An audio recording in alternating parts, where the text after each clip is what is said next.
Okay, I'm also Ukurinkunda, of course.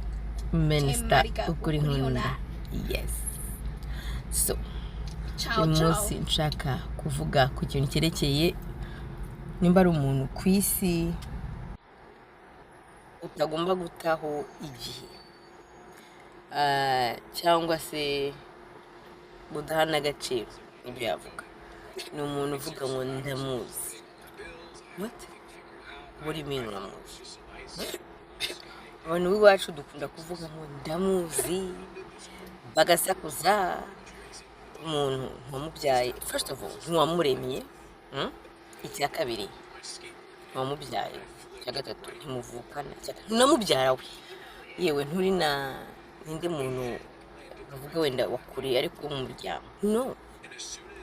None iyo uza ukavuga umuntu uramuzi, wumva ufite ubwenge kweli, wumva atari ubujiji burenze.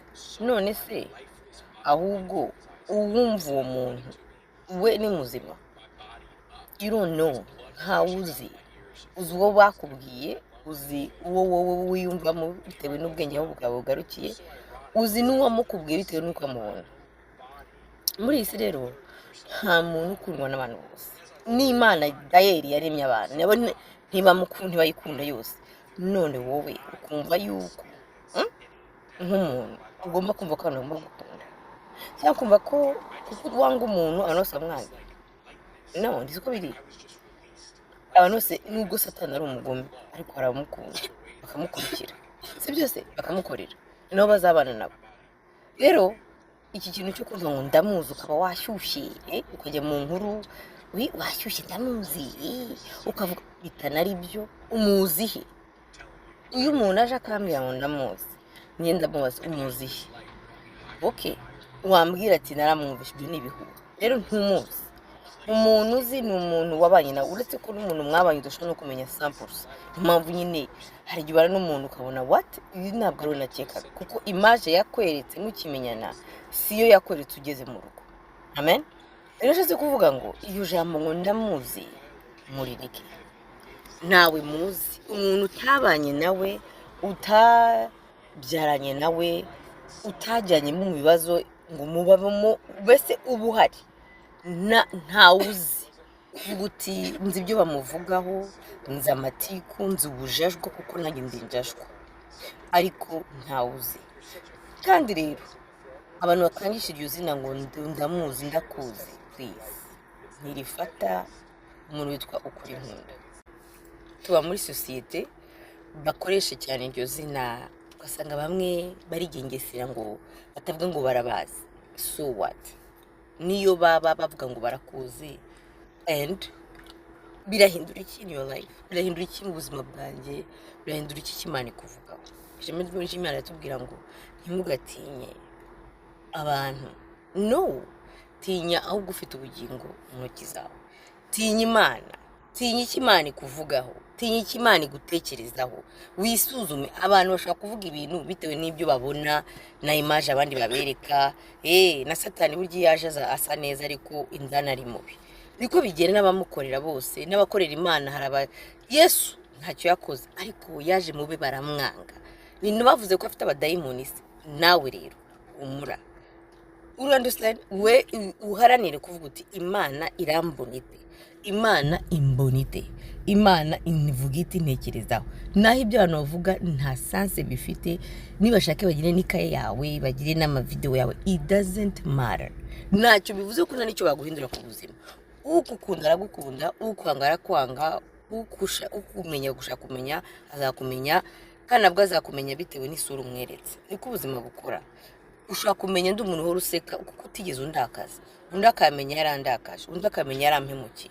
Niko biri, ariko ntiwamenya isura y'umuntu ako kanya yose kuko umuzi ntacyo muhuriyeho, ntimwabyaranye, urataha ugatanga gusuza ukasuza.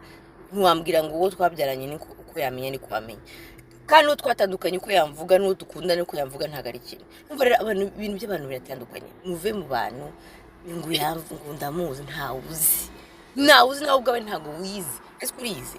hari situation ujyamo ukavuga ati ntabwo nari nzi ko nshobora kumera gutyo. Rero please ntawe mukanga, kandi nta n'ukanga, nta n'uzareka kuba ari ngo kukura utekereza kumuzi.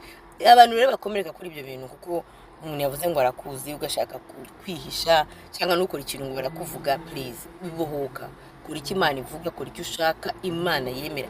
Ikirinywa no kuvuga uti Imana imvuga ki, ukareba ko ibyo urimo kwera Imana ibyemera. Naho bashaka gupinga bapinze Yesu, it's fine.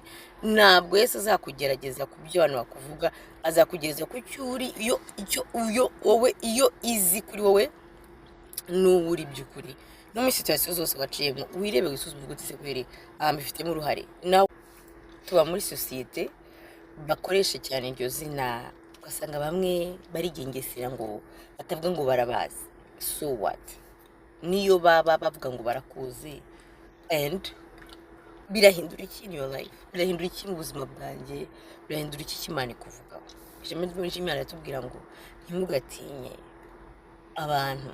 No, tinya ahubwo ufite ubugingo mu ntoki zawe. Tinya Imana, tinya icyo Imana ikuvugaho, tinya icyo Imana igutekerezaho. Wisuzume. Abantu bashaka kuvuga ibintu bitewe n'ibyo babona na image abandi babereka. Na Satani burya yaje asa neza ariko indani ari mubi. Niko bigenda n'abamukorera bose, n'abakorera Imana. Haraba Yesu ntacyo yakoze ariko yaje mube baramwanga. Bintu bavuze ko afite abadayimoni.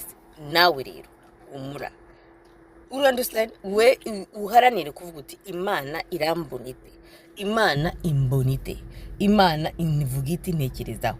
Naho ibyo abantu bavuga nta sense bifite. Nibashake bagire n'ikaye yawe, bagire n'amavideo yawe, it doesn't matter. Ntacyo bivuze ko nta nicyo baguhindura ku buzima.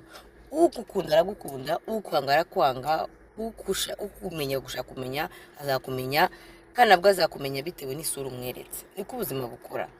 Ushaka kumenya ndi umuntu uhora useka kuko utigeze undakaza, undi akamenya yarandakaje, undi akamenya yarampemukiye. Niko biri, ariko ntiwamenya isura y'umuntu ako kanya yose kuko umuzi ntacyo muhuriyeho, ntimwabyaranye. Urataha ugatanga gusuza ukasuza. Ntiwambwira ngo uwo twabyaranye niko uko yamenya niko wamenya, kandi uwo twatandukanye uko yamvuga n'uwo dukunda niko yamvuga ntago ari kimwe. Numva rero ibintu by'abantu biratandukanye. Muve mu bantu ngo yamvuga ndamuzi, ntawe uzi nawe ubwawe ntago wizi. Ese urizi? Hari situation ujyamo ukavuga ati ntabwo nari nzi ko nshobora kumera gutyo. Rero please ntawe mukanga, kandi nta n'ukanga, nta n'uzareka kuba ari ngo kukura utekereza kumuzi.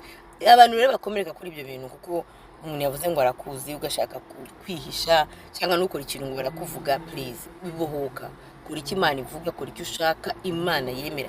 Ikirinywa no kuvuga uti Imana imvuga ki, ukareba ko ibyo urimo kwera Imana ibyemera. Naho bashaka gupinga bapinze Yesu, it's fine. Ntabwo Yesu azakugerageza ku byo abantu bakuvuga, azakugereza ku cyo uri, wowe iyo izi kuri wowe n'uwo uri by'ukuri. No muri situation zose waciyemo wirebe wisuzume uvuga uti se kweri mbifitemo uruhare.